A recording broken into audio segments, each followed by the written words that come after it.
Hello, everyone, and welcome back to another episode of Protein Matters, a podcast for young adults.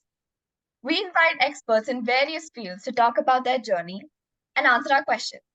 I am Shreya Seshadri, your host, and today we have with us Mr. Suresh Sadagopan. Mr. Suresh is the founder of Ladder 7 Wealth Planners, a financial and wealth planning advisory company working with several individuals and families, helping them manage their finances better. Mr. Suresh is a veteran in the wealth planning industry with decades of experience in managing wealth for their clients. He regularly writes in various financial publications and appears in the media. He has also written books on financial planning. Welcome, Mr. Suresh. How are you doing today? Yeah. Thank you. Thanks, Shreya, for having me here. Thank you so much for being here. So, to just start off, what are your observations about teens and their understanding of finance? We just want to enjoy life and we don't bother about, learning about finance. What do you think? Yeah, what you're saying is absolutely right. I mean, a lot of times teens do not focus on finances. And I think, in a sense, it is natural. I mean, because that's the growing up years. You have, your own problems and constraints and things that you want to do in life, right? Money is not one of them that you will really focus your attention on. And for the large part, as far as teenagers are concerned, that is at that particular point, at that phase in life, it is basically taken care of by the parents. Right. So a lot of times one is really oblivious to finances and one is looking at enjoying life and getting along in life. So nothing wrong with that. But what I would say is that it is always good to be slightly aware about finances. Yes, it is not your money. You are probably at this point in time, at this phase of life, you are spending money given by the parents, which is absolutely fine. But the only thing is you have to be mindful of, what is the meaning of money, what is the value of money, and kind of things. You have to have a budget still. You may have a certain amount of money coming in from the parents. Yes. You have to be mindful still. You have to understand the basics of finances even as a teenager, because probably 2, 3, 4 years down the line you'll start working and you'll start earning your own money. So basic awareness is, I think, required, even though you are currently not earning any income. So to bridge this gap, what can we do? How can I start learning about saving, spending, investment? Yeah, it is not really very difficult. A lot of people tend to make make a lot about money and learning about finances and things like that. And in fact, people run away from that. Not only teenagers, I handle people from all ages. This is a very common, typical problem, that people are not really very comfortable talking about money or handling money and things like that. They normally tend to leave it to some other person. It can be their spouse. It can be, for a person who is married, it can be their spouse. For a lot of people, at the comparatively earlier ages, it can be their own parents who are taking care of that. See, the simple thing to do is to actually latch on to the basics. The basics are actually very simple. You have to know how to draw up a budget, how to stay within that budget, and how to delay your gratification. If you have a budget of say 10,000 rupees per month, there are a whole lot of things which you need to do within that 10,000 rupees. And ideally speaking, if you want to buy a phone or if you want to buy some other gadget or do any other indulgence, you should have the capability to plan for that and do it. So you just have to understand the very basic things as far as the finances are concerned, and as you go along, you will learn a whole lot of things along the way.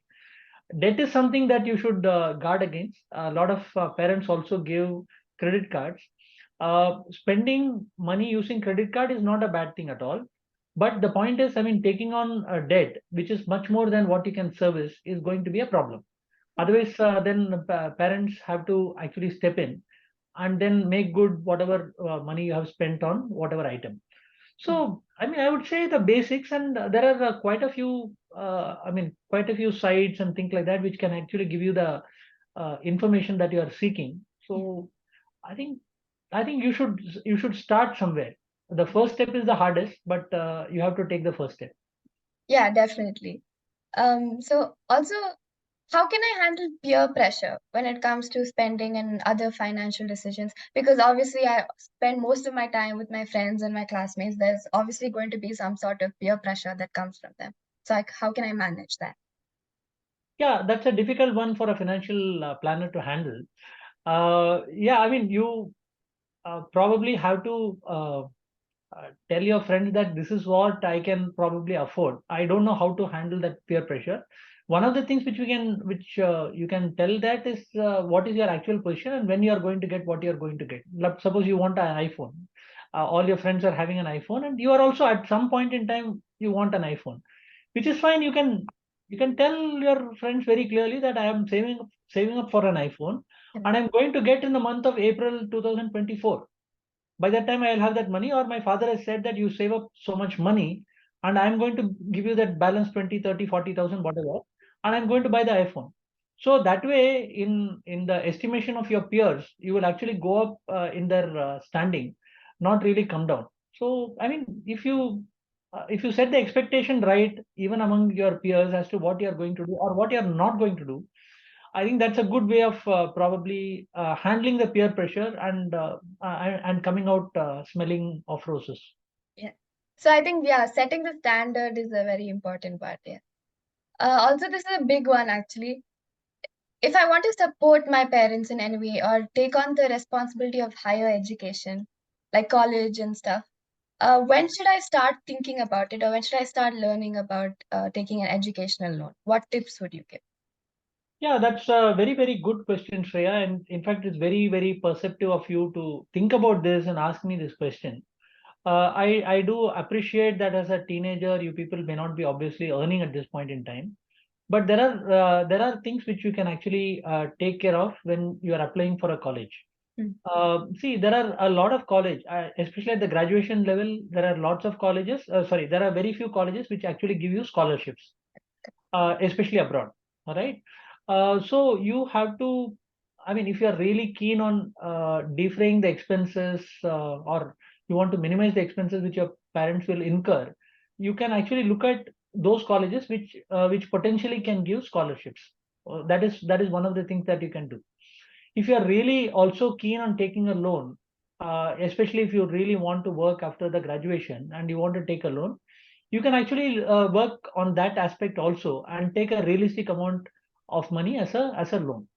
The third thing which any young person can do is also to explore work opportunities when they are actually doing any course abroad. I mean, it is probably going to be difficult in the first semester. That's what I understand. But once you have that seniority, I think you can start working and you will get some kind of an assignment within the university. A lot of times it may not be within the university. You may have to do some odd jobs and you have to be prepared for that. So if you want to defray the expenses, these are the three things which you can think of. Definitely, yeah, because I think these days, even as we think about colleges, is a very important topic that comes up often. So I think that advice is great. Also, after college, when I start earning, how can I start preparing myself for savings and investments? What should I learn about? Where should I read from? Etc. So let me start with the absolute basics. I mean, the important thing which I would say is that, see, you may have 100 dreams. Okay, sequencing those dreams and wants and all that is what is very, very important. The first fundamental thing which I would say is, I mean, you cut the coat according to the cloth. I mean, whatever you are earning, you have to broadly live within those means. And I'm absolutely not against somebody aspiring for some fancy things in life. I'm absolutely fine. I mean, you want to buy an iPhone, that is an aspirational item for a lot of young people, and I'm fine with that. So, but the point is, I mean, when should that iPhone come in, or when should that MacBook come in? So it is only a question of that timing. So otherwise, a lot of people, what happens is once they get into a job, I know of at least maybe a couple of people, after in the first month or the third month, they book their vehicle. So that is a recipe for disaster. Correct. Because I mean, you are probably in your first job, you are going to earn comparatively a small amount. Yes. And if you are buying a vehicle and you are going to pay an EMI, what is going to be left out for you for to spend? And car is obviously not the only thing that you are aspiring for. You are probably going to have maybe a laundry list of maybe 10 or 12 items which you want to buy in next 24 months. So sequencing is very, very important. Not assuming too many loans at the initial stage is very, very important. Having a budget and spending within a budget, and having a plan for savings, to not really for long term savings, but at least to take care of what you want to buy in the next 2 3 years. Correct. A lot of very young people, it's not only a question of buying, they also want to travel, they also want to buy gifts because they have started earning, they want to buy gifts for their parents, they want to buy gifts for their cousins and various other people. So there are lots of expenses which do come, and the sequencing is important, and staying within your budget is very, very important. Yeah, those are great suggestions we'll all keep in mind, I'm sure. Yeah. Um, so regarding financial awareness, what is the role of parents or guardians in teaching me about this? How can I talk to my parents and learn from their experiences? How can I participate and engage in these conversations at home? Yeah, I don't know. There are some parents who talk about money, and there are other parents who do not really talk about money. They talk about other very significant things a teenager should know. So what I would say is that, assuming your parents are not really the kind who talk too much about money, that's absolutely fine. There are a whole lot of places from where you can actually get that financial knowledge and information. There are so many sites today. I mean, you people are all digital natives. So, I mean, if you go on the internet, you have a wealth of resources which are available on anything to do with money and finances. And there are specific blogs and articles which are focused on very young people. I mean, your aspirations, your typical problems, and things like that. See, what I would say is, apart from various other things that you people tend to hear and watch, you should also watch things on money. At least the basic stuff you should watch on money, or read up on money, and that should be fine. I mean, in a week, if you are going to spend maybe 1 to 2 hours, even 1 hour Correct. on your finances, that is more than enough. And the rest of the time you can actually spend on things which you really care about. So that's fine. So it need not necessarily come only from the parents, is what I'm trying to say. And Correct. as a financial advisor, a lot of people who come to us are not really that money aware. And if they are themselves not money aware, what are they really going to teach their children? And Correct. I'm not saying in any disrespectful way. I mean, they are busy in their career, they have 100 things to occupy their mind, and children can learn about money in other places, ideally speaking from their parents. But it's okay if their parents are not really into money, I mean, talking about money, you can learn from other places. Yeah. And also, then what about the schools? Should there be financial education part of the curriculum? See, ideally, financial education should be part of the curriculum. I think, I mean, amends are being made at the school level today. At least in Maharashtra, I'm from Mumbai, so at least in Maharashtra, I believe in the ninth and tenth standard, I think they have introduced financial planning and personal finance as part of the school syllabus itself. So I'm sure in other parts of the country also this is probably happening. In fact, this is one of the things that is extremely, extremely important for a person's, say, success in life. So it is happening now, and I'm very, very happy about that. Could have happened 40 years back. I mean, I would have been in a much better place than what I am today. But I think it is happening, and if it is not happening also in some schools, some boards, the children, I mean, the young people should actually take the initiative and go through resources which are readily available on the net today. Correct. Correct. Yes. So we were speaking about, resources and websites that help me become financially aware. Can you speak a little bit about the book that you wrote? Yeah. So I have written a book called "If God Was Your Financial Planner." Um, See, people in general, they are not really very interested in talking about finances or going through anything on finances. So typically, when two people meet, it is the general discussion is not about finances. Okay. I mean, I wanted to write a book on personal finance and financial planning, and I took a story-like approach. So I have 19 years of experience in the financial planning and advisory line. So what I have done is that, in a story format, I brought various case studies, various situations which I have seen with people, and in all cases, I have illustrated a certain point. Like, for example, the case of Vishal and Preeti, where there is an unfortunate accident and Vishal passes away. So what I wanted to illustrate is that life is never linear. Life is always, a lot of times it is uncertain. Um, there are situations where a person loses a job. There is a character by name Bala where he loses a job, and how he picks up that thread and how he moves ahead in life is something that I've talked about. So in the case where Vishal passes away, then the turmoil which the family undergoes is something that I wanted to illustrate to people. So you need to be prepared. My point was, I wanted people to understand that you need to be prepared in life for, I mean, the googlies which life throws at you.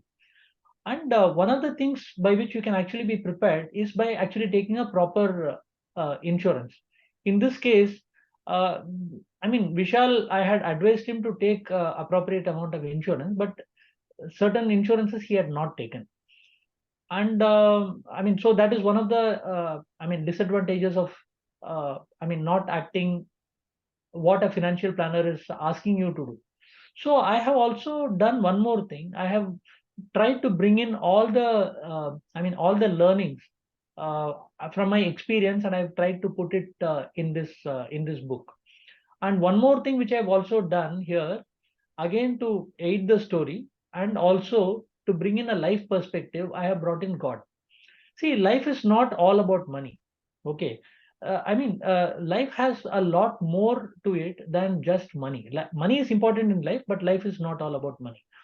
So from that point of view, I wanted to talk about the life philosophy. A lot of people are only talking about money, and when they are discussing with us, they are only talking about money with the uh, not really focusing on living a happy, delighted, contented, peaceful, I mean, well-lived life where they achieve their potential. They're not really talking about that. And to explain that, I thought instead of my pontificating on that, I thought somebody like God, I mean, heavy voice, and uh, he will lend that weight and gravitas. So I brought in God to really talk about the life philosophy itself, and God comes throughout the book, and of course, it is very, very helpful in terms of taking the story itself forward. So those are the things that I've written in this. It's an easy read for young people. Also, it will be an easy read. Life philosophy, God's, I mean, what God is talking about, maybe slightly heavy stuff, probably. But all the same, this will be a easy book to read. It reads like a novel, is what I've heard from a lot of people. So it's not going to be very difficult for young people like you to read. Yeah, no, definitely. I enjoyed reading the book, and I agree with everything you said, especially about preparation. We are also going to enter the real world in a few years, so being prepared is definitely important. And also, a last question: what advice would you give to your teenage self? Yeah. I mean, as a teenager, I was not really money aware.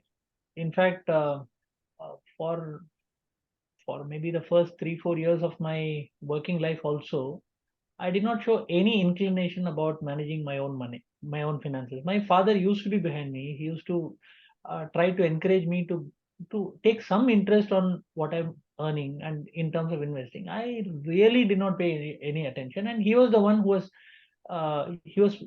was actually helping me to do the investments early on. So one of the things I would definitely say is that probably, I mean, if I were your age today, I would have probably learned a bit more from the school itself.